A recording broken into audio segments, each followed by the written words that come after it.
Okay, I had a 90-play scrimmage on the game field. Defense completely dominated the scrimmage. There was no touchdowns from the offense. I believe the offense kicked 2 field goals. The defense had 3 turnovers, so they flat got after the offense. It was a little more run-oriented. The first one usually is run the ball, stop the run. Also went some live special teams. Had about 3 or 4 reps of live punt return, just trying to figure out specifically the young guys who can help us on special teams and punters and snappers and everything that goes with that. I'd say the positive, without looking at the film and all the details, it really confirmed that we do have a bunch of young guys that's going to have a chance to help us. There's nobody in specific that really stands out to me other than the fact that when you look at it big picture, we had some young guys that were really flying around and trying to do what they were coached to do and made some plays also. Questions? Was Duke out there? No, he was not. And like I said, I'll tell you when he gets back. Has there been progress on his end? I'll tell you when he gets back. Because you talk about the defense, any of the, I know you haven't watched the film, but any of those young guys really make a big picture, I'm looking at everything and trying to administrate. The only thing that really I can say 100% is Carl Lawson. He's about unblockable. Gus, did you get Austin Bolton back like you hoped, or are you still? No. It won't be long. We want to be smart with him. It won't be long at all before he's back. To see the defense like that in this first scrimmage, does that only reaffirm for you that your decision to bring in Will? No doubt. We hadn't had any scrimmage since I've been the head coach. That we've had a dominant defensive performance like that in a scrimmage, so that's very exciting. Even in a run-oriented scrimmage, how did Jeremy do? He was solid. He didn't throw it much, but a lot of it, we didn't have him live, obviously, so we didn't have him running the ball. But there wasn't a whole lot of passing as far as he's concerned. I think he only threw it 4 or 5 times. And I will say this too, everyone played. Each group, we had 3 groups, and each group had about 30 plays apiece. So. You said it mostly run-oriented, and you said there's 3 turnovers. So I'm assuming that the running backs had a hard time holding the ball. I really don't. I think it was more the other skill guys. There was a fumble, I think, one of the running backs, but it wasn't one of our. Wasn't one of the 3. Even if you're doing some different things than you have the last couple of years with Jeremy with his skills, does he still understand the offense as well as anybody you've ever had? Up to this point, I'd say he's right there in the boat. He's been with us 3 years, and like I said before, he's got a lot of reps with the ones and had to prepare. Like he was a starter a lot of times the last 2 years, and he played very well. And so, yeah, I think he's got a very good grasp of the offense. Does that make things go more smoothly? I think it allows the coaches to, really worry more about the people around him and not have to worry about him so much. I'd say that probably is the biggest thing. As far as scrimmages go, is that the best you've seen from a defense? What's that? Is that the best you've seen from a defense here in the scrimmage, even though it's just one scrimmage? Yes. So I guess, as much as you're saying the offense struggled, does that mean you got maybe a good chance to see what your punters look like, maybe any separation? Yeah, he got a lot of punts. There's no doubt. Both the punters got equal reps. And we didn't go live as far as that. We just let them like the spring game. We had the snapper, the punter, and a punt returner on 4th down. And it wasn't like, I wouldn't say it was bad or I'd have noticed that, but I'm not ready to say it was great. But they got a lot of opportunities to get out there and work on their get-off time and their angles and everything that goes with it. Once we see film, I can be a little more specific. Gus, is he working just as a pure tailback, or is he doing other? Yeah, right now we're just trying to give him a good foundation of the tailback position, and we'll see where that goes, after time. As an offensive guy, when you have a guy like Carl on the other side, and how much does that change an offense when you have somebody that can play at that level? Well, you just got to know where he's at. There's no doubt about that from an offensive standpoint.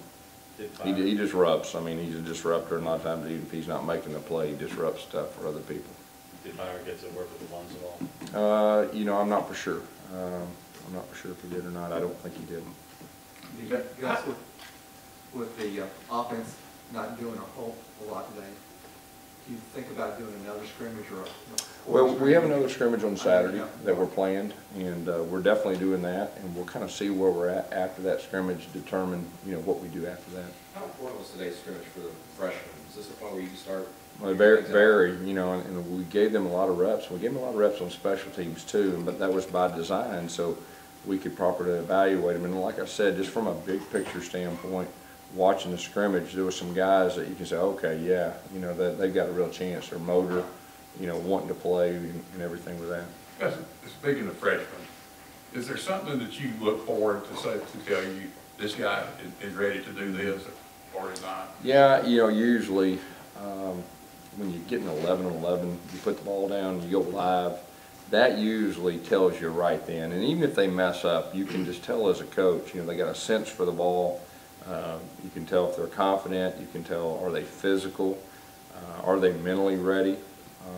Do they really want to do this right now? I mean, all the above. You take all that into factor, and as many times as you can get that type of situation and get them that type of situation, it helps you evaluate them. But I'll bet we'll learn more in this scrimmage than we have, you know, the last 3 or 4 practices. Is it accurate to say that you're not as concerned about the offense and how they struggle a little bit today?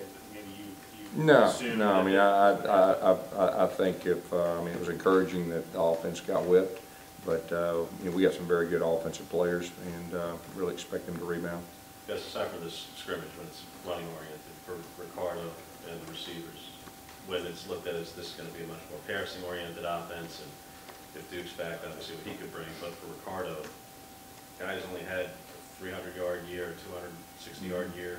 He could be in line for obviously a big jump in production. How confident are you that he can go from those numbers to possibly a 1,000-yard receiver?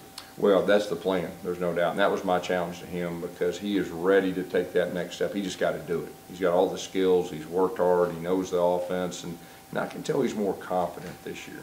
And he's off to a great start. And really starting to establish himself as one of our offensive leaders. And that's what we ask him to do. So he's in a good spot, but he's got to get out there and do it. Do you like the way Coach Muschamp runs his practices to where he grades the guy one day, and then if he's the best player in that group, he's the starter the next day? You think it keeps that competition? No, there's no doubt. You know, like I said before, I mean, he's the best in the business of what he does. And, you know, his players are going to be motivated, they're going to be graded, they're going to be evaluated, they're going to be coached honestly to where they're at. And that's the way you get better. Gus, how different was the defense you saw today than the one that you saw starting spring practice? You know, I thought they've done some good things up to this point, but like I said, until you put the football down, I mean, that's when everything becomes very clear. You know, we've been thud and staying up, and they've been tracking and getting in a position to tackle, but, you know, it was real football today, and defense did a good job. Yes, this might sound like a crazy question, but do you ever sit down with Will and him maybe ask you, you know, you throw the ball more just so our freshman defensive backs are probably going to get a lot of playing time, just so they kind of actually are out there and they can experience that live? Well, here's what we do. You know, with Rhett and Will, we have a lot of meetings, and what does each group need? Because it's always different, and so we try to do that. Now, right now, we're in the foundation part. We're putting in our base offense, our base defense, and we're installing. But as it gets going on in fall camp, you know, we'll be a little more specific, and we want to give both sides what they need. So I visit with both those guys, you know, on a daily basis. The second day of pads is pretty quick to have a full scrimmage. Do you think that's an advantage for defense over offense? You know, I don't. I mean, it's just the same. I mean, it's just the same, especially when you run the football. You know, we've had some inside periods, you know, every time we went shells or a full pad. So bottom line is the defense whipped the offense today. And, you know, from a head coach's standpoint, I kind of like that. You get out of the scrimmage healthy? I think so. I mean, it was pretty physical. I mean, there was probably some nicks and bruises, but I think overall, nothing major. With him having a great day, was there any limitations on Carl or things you were cautious of at all? No. There was no limitations on him. He was 100%. He's better than he was before, I think. Did you think he was excited just to be out there? I guess that's the first time he's really gotten a chance to do that since last spring before last. Yeah, he had his game face on. Did you guys actually let the returns go live? We did. Who maybe actually did some of that returning? I think Jason Smith returned one. I think Marcus Davis returned one. New Davis, our freshman, returned one, and I think Gray King returned one. Did any of them at all stand out from any team? Not really. I mean, I was looking at the cover and the. Did you simulate wind for any of that? What's Did that? you simulate wind for any of that? It's Rookie's question. That's for him. You're not supposed to ask that question. We didn't simulate wind today, but we will. Since he brought that up, we're going to incorporate that in fall camp. Yes, this is a different year in that with Jeremy coming back and just in the summer wise, preparation, fall camp wise, what do you want to see from him? Because obviously 2 years ago with Nick, it was him having to win the job, and last year, Jeremy having that expectation the first game. What different do you want to see from him? You know, the expectations are higher for him, you know, as far as execution.